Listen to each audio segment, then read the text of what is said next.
Members of Congress and the Cabinet, Justices of the Supreme Court, my fellow Americans. Last year, COVID-19 kept us apart. This year, we're finally together again. Tonight,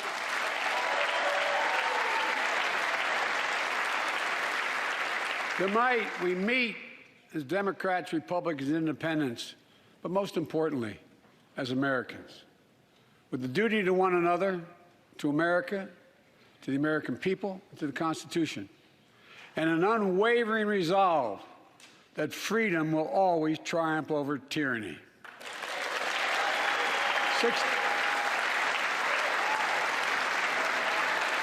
Thank you.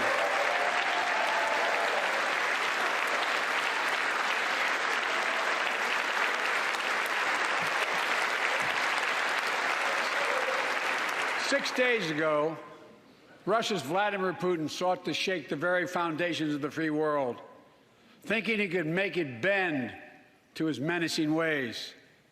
But he badly miscalculated. He thought he could roll into Ukraine and the world would roll over. Instead, he met with a wall of strength he never anticipated or imagined. He met the Ukrainian people.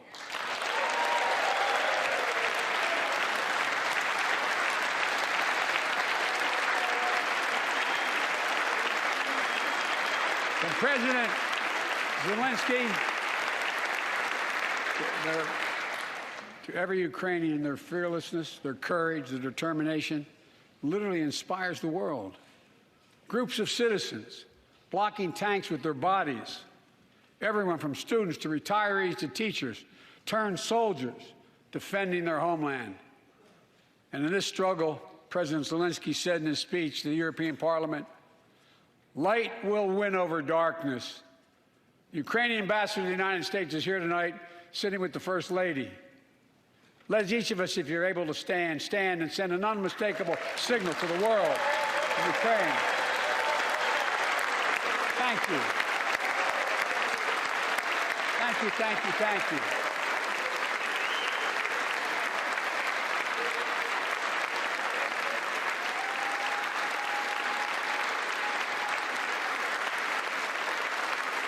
She's bright, she's strong, she's resolved.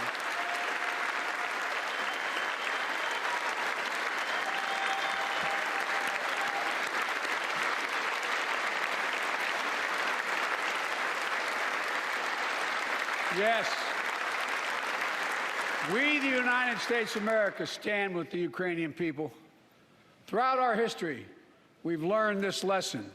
When dictators do not pay a price for their aggression, they cause more chaos. They keep moving, and the cost, the threats to America and America to the world keeps rising. That's why the NATO alliance was created, to secure peace and stability in Europe after World War II. The United States is a member, along with 29 other nations. It matters. American diplomacy matters. American resolve matters. Putin's latest attack on Ukraine was premeditated and totally unprovoked. He rejected repeated efforts at diplomacy. He thought the West and NATO wouldn't respond. He thought he could divide us at home, in this chamber, in this nation.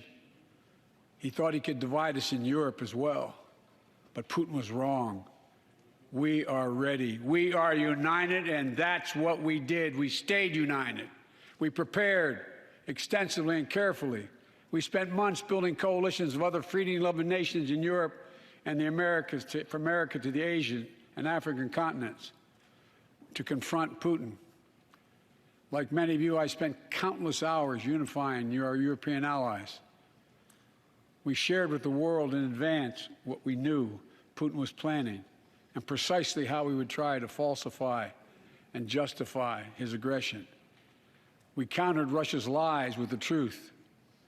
And now that he's acted, the free world is holding him accountable, along with 27 members of the European Union, including France, Germany, Italy, as well as countries like the United Kingdom, Canada, Japan, Korea, Australia, New Zealand, and many others. Even Switzerland are inflicting pain on Russia and supporting the people of Ukraine.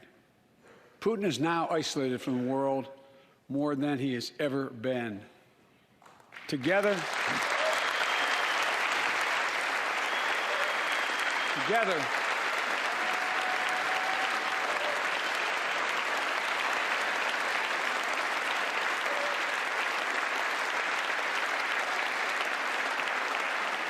along with our allies, we are right now enforcing powerful economic sanctions. We're cutting off Russia's largest banks in the international financial system, preventing Russia's central bank from defending the Russian ruble, making Putin's $630 billion war fund worthless. We're choking Russia's access. To technology that will sap its economic strength and weaken its military for years to come. Tonight, I say to the Russian oligarchs and the corrupt leaders who built billions of dollars off this violent regime, no more. The United States, I mean it.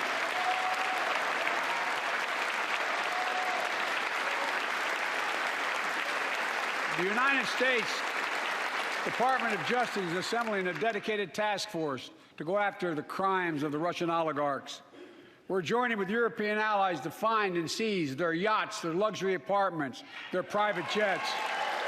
We're coming for your ill-begotten gains. And tonight, I'm announcing that we will join our allies in closing off American airspace to all Russian flights, further isolating Russia and adding additional squeeze on their economy.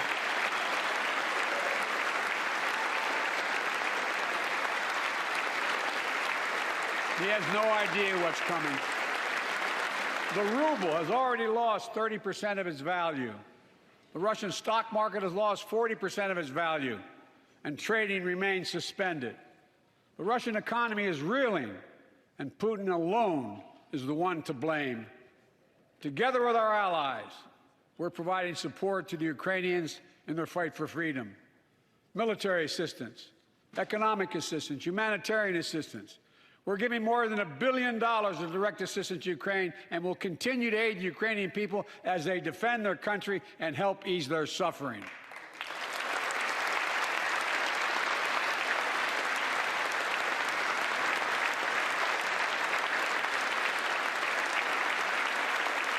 But let me be clear.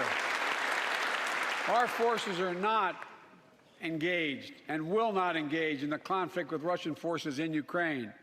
Our forces are not going to Europe to fight Ukraine, but to defend our NATO allies in the event that Putin decides to keep moving west.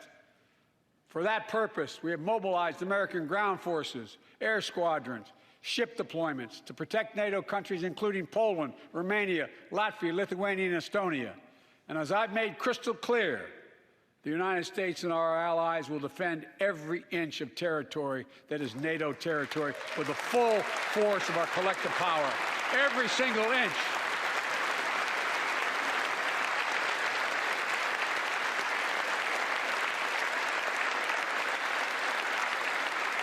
And we're clear-eyed.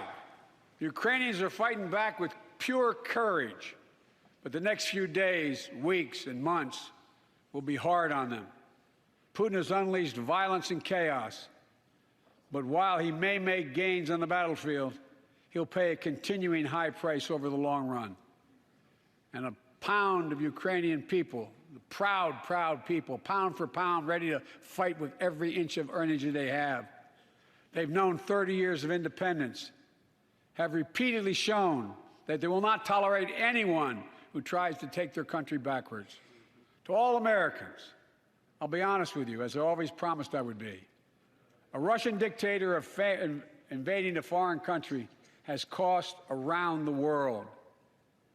And I'm taking robust action to make sure the pain of our sanctions is targeted at the Russian economy, and that we use every tool at our disposal to protect American businesses and consumers.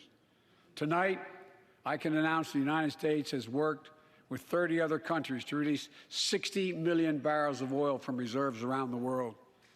America will lead that effort, releasing 30 million barrels of our own strategic petroleum reserve. And we stand ready to do more if necessary, united with our allies. These steps will help blunt gas prices here at home, but I know news about what's happening can seem alarming to all Americans. But I want you to know we're going to be okay. We're going to be okay. When the history of this era is written, Putin's war in Ukraine will have left Russia weaker and the rest of the world stronger. Well, while it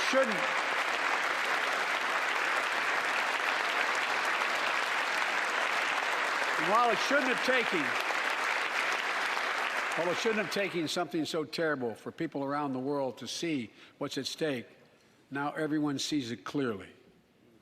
We see the unity among leaders of nations, a more unified Europe, a more unified West. We see unity among the people who are gathering in cities and large crowds around the world, even in Russia, to demonstrate their support for the people of Ukraine. In the battle between democracy and autocracies, democracies are rising to the moment, and the world is clearly choosing the side of peace and security. This is the real test, and it's going to take time. So let us continue to draw inspiration from the iron will of the Ukrainian people. To our fellow Ukrainian Americans who forged the deep bond that connects our two nations, we stand with you. We stand with you. Putin may circle Kyiv with tanks, but he'll never gain the hearts and souls of the Iranian people. He'll never extinguish their love of freedom, and he will never weaken the resolve of the